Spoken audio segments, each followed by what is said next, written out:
Welcome, fellow adventurers, to the MGM Adventures podcast hosted by Matt and Gina. What are we going to talk about today? How easy is it to navigate New York City? It's a good question. Make sure to like, follow, and share wherever you're listening or watching us from. We are going to talk about how it was navigating New York and what we recommend. Yeah. Doesn't mean you have to follow it. No, not at all. I will say we stayed actually in New Jersey. That's not New York, for reference. We stayed in the Linden, New Jersey area.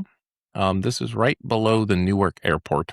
So just for reference, we were FIFA'd. So the FIFA tournament is centered around New York, except it was in a lot of other states when we were there. So we actually were not there during an active FIFA game. No, however, all of the fans seem to can decide all to go to New York for every place. They're like, we're going to see New York and wait for our team to get here. That's what it looked like. I don't know if that's true or not. There were watch parties and everything. The hotel prices were expensive in a lot of places. So that's how we ended up in Linden, New Jersey. I would probably recommend staying a little closer, if possible. I thought where we were. It wasn't bad. We did have a bit more transportation than we thought we were going to. But if you stay a little bit up, maybe closer to Newark Airport, I think you'll have a little bit less trouble than we had. And I'm not saying we had trouble. It just we had to wait longer because we were at a farther station sometimes or had to drive a bit further. That's kind of where I'm at. So I'll just say that right now. FIFA'd.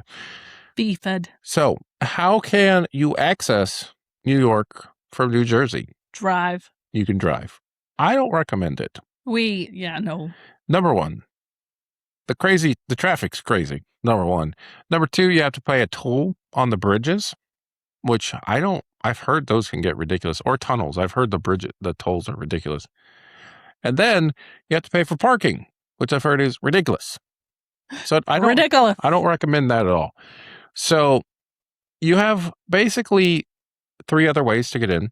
The first one... Well, technically 4. There is a boat option too, I guess. Another boat option. There's a Lyft option. There is. I don't know if I'd pay for... When I looked at... I would not recommend Lyft or Uber to cross because you got to pay the toll plus the transportation. So you're already paying a ton of money. Anywho, the first one is the New Jersey Transit. Yeah. So this is a city train. There was actually a station like literally right next to our hotel. This is one of the reasons I'm like, oh, this hotel will be great. So there's several stops in New Jersey, and it takes you over to New York at New York Penn Station, which is right under Madison Square Gardens. We didn't know this until we got there. This for sure was the most expensive way. And it felt the slowest. Yeah.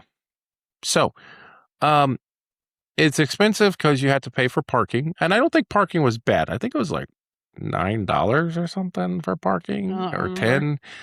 I was like, oh, this isn't bad. The problem is it's like, I think it was $10 a person or each way, I think. So it was kind of expensive. $10 a person each way. So I think it was $60 total for us to get there and get back.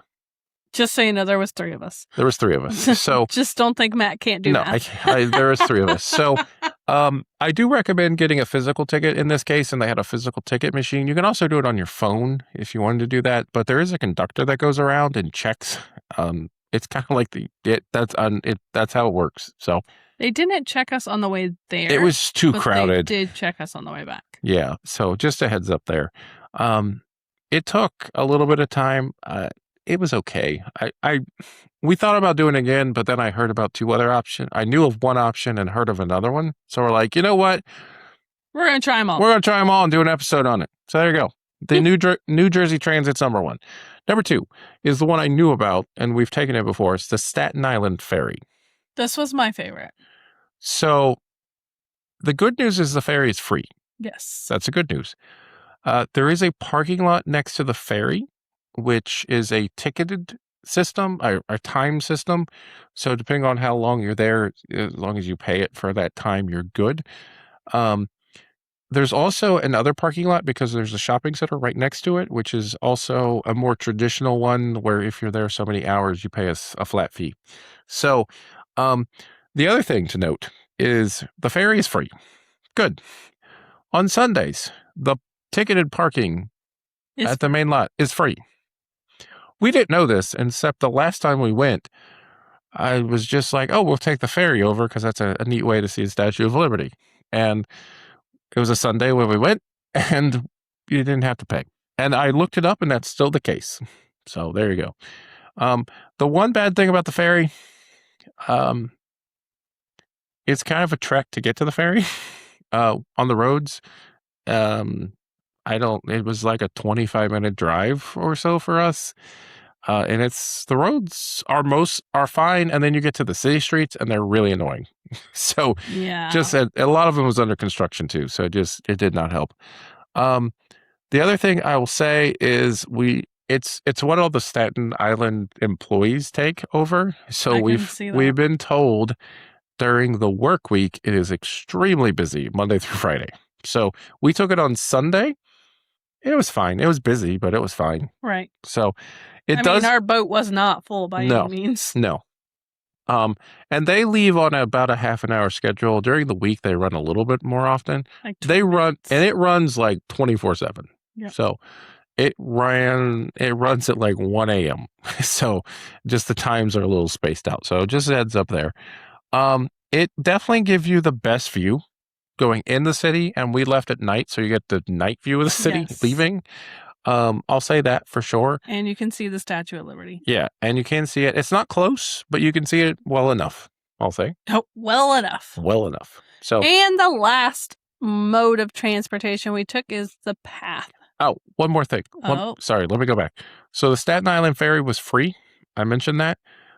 For reference, I had to pay for parking, which was $28 for the whole day of parking at it's called the Empire Outlets Mall. So I don't know if that price goes up, but $28 for the three of us didn't seem that bad.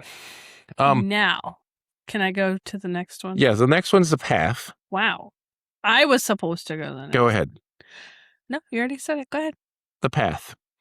So you have to drive to the station. Which this one was a little bit farther. There's different stations here. I picked the one at Journal Square, which is in Jersey City, is what it's called. Let me just state, this has the most interesting parking system I've ever had in my life. It was terrible. It was the one exit was closed. We didn't know this, so we had to make a circle to go to the other one. And then the weird part is you had to sign up on the app, and somehow it knew my license plate. It was weird. I'm not gonna lie. And then it got linked to my PayPal account. And it said, all you gotta do is leave, and then we'll charge you. And it did. And it did, which was weird. This was... he literally got a message right after. Like as soon as you go to the gate, it scans your car and you go out, and then it's like, you paid. I got a text like immediately. Like, that was freaky. I think parking there was $28 too. I think so. Well, I think it was also hourly. I think there was like there's like an hourly, and I don't know, however long we were there, it was like $28. Which I didn't think was bad. The path rides are about $3.25 a person. And this station where it takes you is at the World Trade Center. So depending on where you're going, I don't think any of these are terrible options. I was going to say, depending on where you're going in New York City is probably what you're going to go use. Yeah, I would. We could have used the Staten Island ferry for this one too, because we were going to Ellis Island that day. So it made sense. The Statue of Liberty, which is right next to the Staten Island World Trade Center is right there too. So yeah. But we wanted to try another mode of transportation, and this was it. Yeah.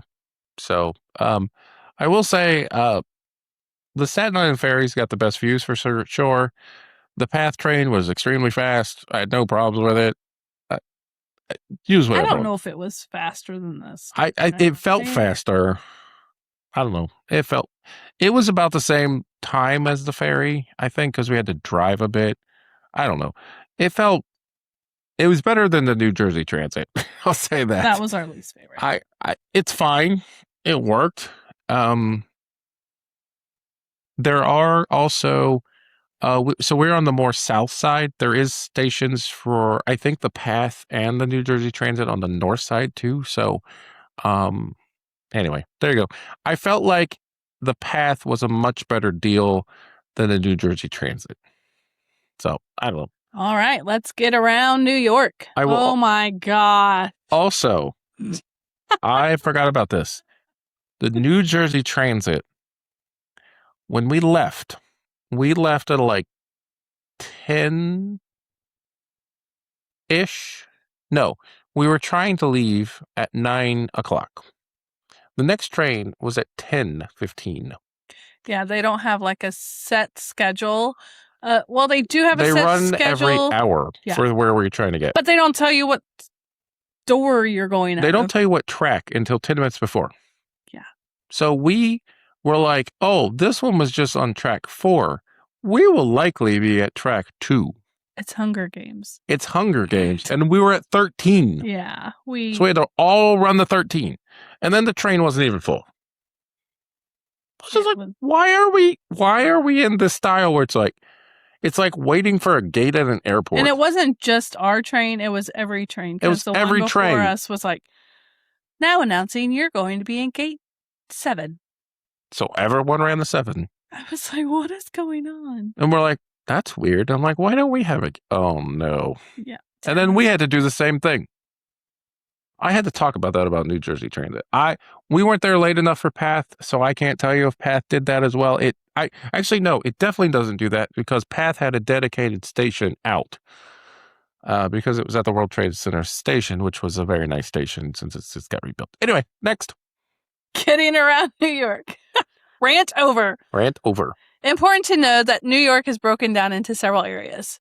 So when you plan your activities, we would highly recommend you stay in the same areas and not backtrack. Yeah, that was something that's interesting. So these are kind of the main areas, but it's not all the areas for sure. There's the uptown area of New York, and that's kind of the Central Park American History Museum area. The Metropolitan Museum's up there too.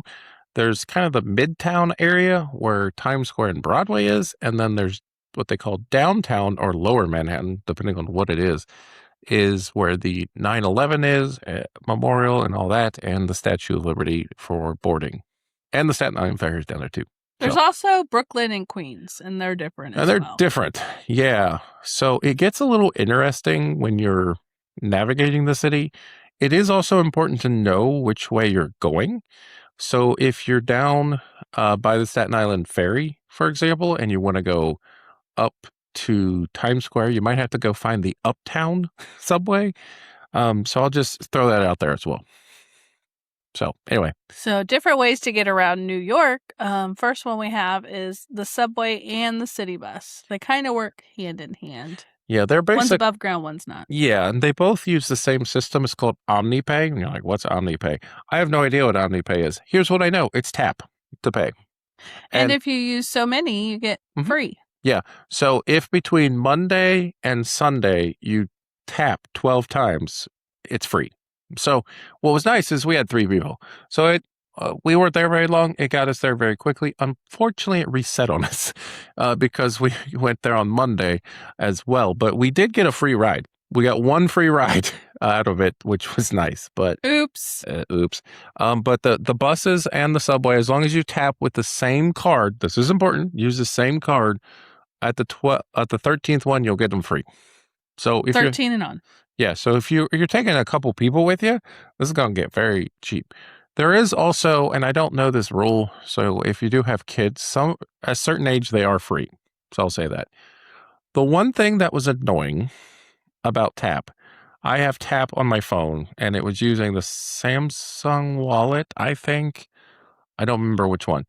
I would tap once and it would have me redo my fingerprint. And then I have to tap again and do the fingerprint. So it'd probably been easier if I had my card out and just tap, tap, tapped. It would have been a lot quicker. Just a heads up there. That was just one thing to note that I had the trouble with, and it was annoying every time. So anyway. For the subway, we recommend finding what we call the zebra board. Gina thought I was crazy. No, I didn't think you were crazy. I just thought you were pointing out something else. Yeah. So what there is basically in the subway about the middle of the train, you have to look up. There's this board. It's black and white. It's black and white with it looks like a zebra stripes. And it's probably about, I don't know, how long would you say it is? I don't know. A yardstick? 2 yardsticks? 2 yardsticks long. It's not that big. But that is important to note because that is where the conductor is. And it's a law in New York.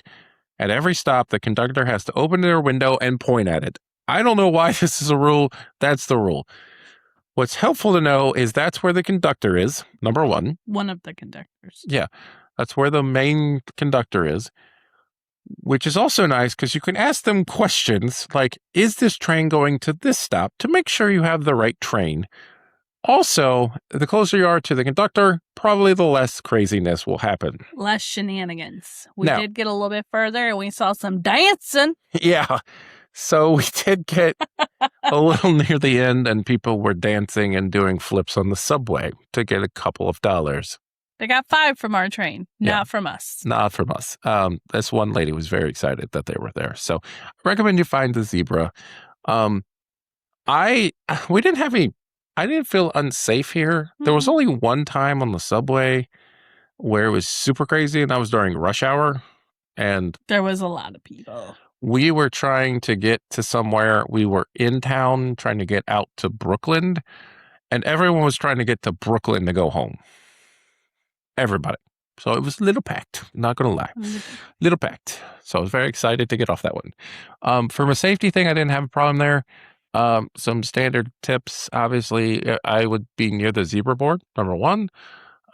If you see an empty car, there's probably a reason for that if it's a very full subway. And if you see an empty bench for the same reason, probably the same way. So there you go. Some basic steps there. For both of these, I just use Google Maps. It was awesome. The one thing that took me a little while on Google Maps, so I would say I was going from here to here, and public transportation, it would tell me to walk to the station, get on yellow 1, going this way. I was like, oh, great. X number of stops, get off at X number of stops. And you had it up, and you hit start, it would live view. The problem that I had was the placement. It's not super clear which one you have to get on. So it will tell you yellow 1, which is great, right? Yellow 1, great, okay. And it will say going to here, which is your final destination. But then in another location, it will tell you going uptown to wherever. So just make sure you understand you don't want your final destination when you're trying to get on the train. You want the other destination, and it's just in a different spot. It's there, but I kept trying to find to make sure I was on the right train. I was trying to make sure. It's a little confusing. As you use it, you'll see what you mean. He's confusing me now. So it would show. You don't have to go X number of stops. Anyway, so just be aware. Make sure to find the final destination of the train and not just your stop. That's what I'm saying, because that way will help you make sure you're getting on the right. Because there are some stations where they're easy to switch. We accidentally almost went the wrong way once, and thankfully I had a transfer under. It was annoying. The steps were. But some stations are actually on different corners of the street.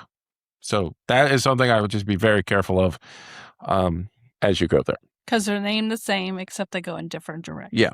And also that uptown, downtown thing, very important. So if you're trying to go to one of those locations, and there's other locations around there, so that is important to note and figure that out. But when you're using Google Maps, just make sure you're finding the final destination and then how many stops. It was very easy to navigate.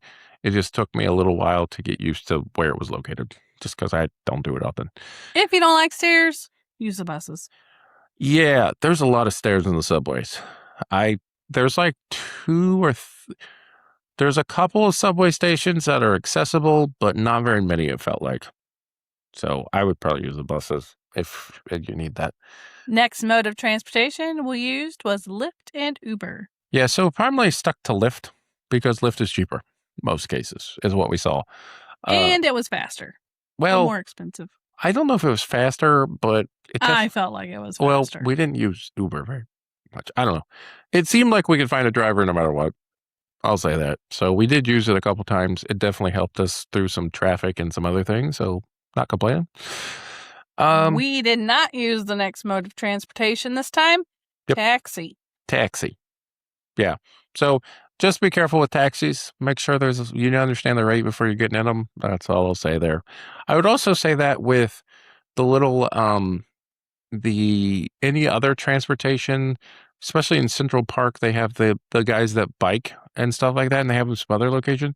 Make sure to negotiate a price before you get in. Very important, or things are going to get awkward quickly. Because that's just one thing that happens. This is one of the facts I've learned. So we didn't do it, but I'm just letting you know. Something I wanted to do, but we didn't. Scooters and bikes. Yeah, so they had these city bikes everywhere, and they're called city bikes because they're sponsored by Citibank. So it's City Bike. And you rent it and you take it to a certain spot and leave it. So I looked interesting. I didn't really see many scooters. I saw the city bikes all over the place, and maybe saw the scooters in like one place. They were kind of the scooters that you stand up on and kind of, yeah. Can you do a demonstration of that? The bikes were all over the place and all the places I saw, but I didn't see many of the scooters. I'll just say that. And the final one is the ferry. Yeah. So there's many options here. It will obviously work better if you're not going to someplace in the middle of town.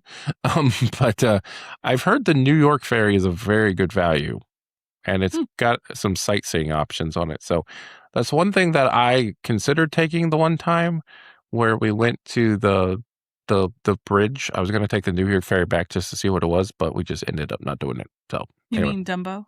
To Dumbo, yeah. Mm-hmm. Okay. Yeah, and there's a neighborhood called Dumbo, just to be clear. I don't know what it stands for, but that's what it's called. And if you want any more advice on anything for New York City, we recommend John Barr on YouTube for several other tips about New York City. Yeah, he's got a whole series out there. He was very helpful.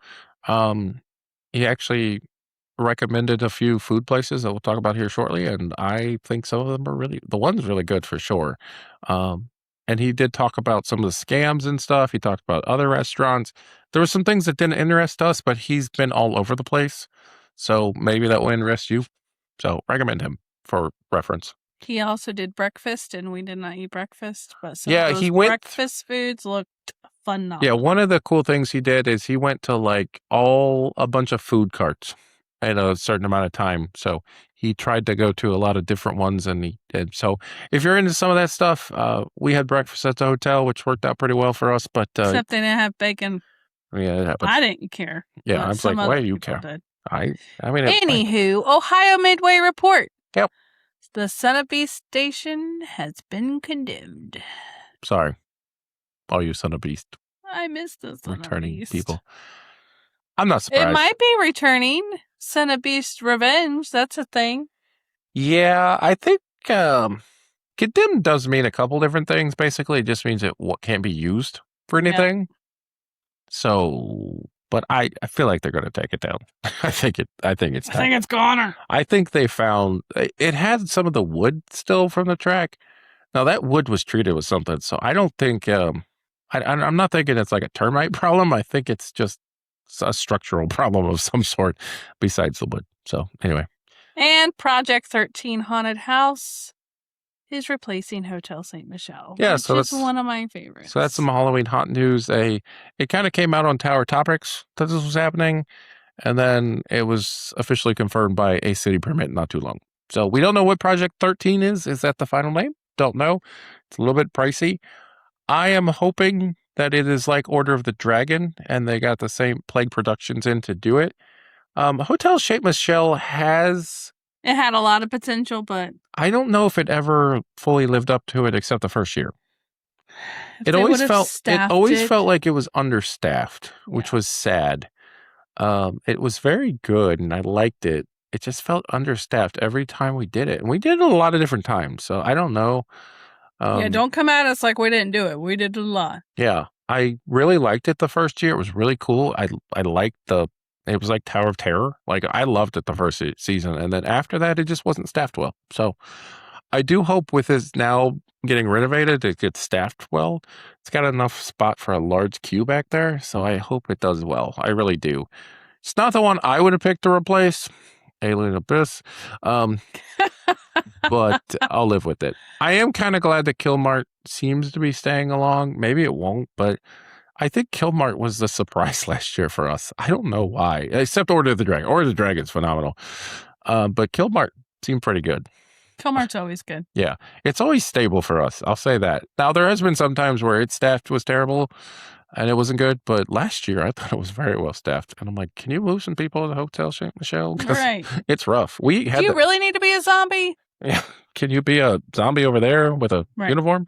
Anyway, so quick bites. Yeah, we talked about food a little bit. So a couple of food places that got recommended. There are some popular ones that you may have heard of called. We're talking about popular New York City places. Yes, this is New York just food, so you know. Just to be clear. So Cat's Deli is one of the more common ones. It's an experience. I'd kind of like to do it just to compare and contrast. However, it was recommended by John Barr on YouTube that one of the more local spots was Sarge's Deli.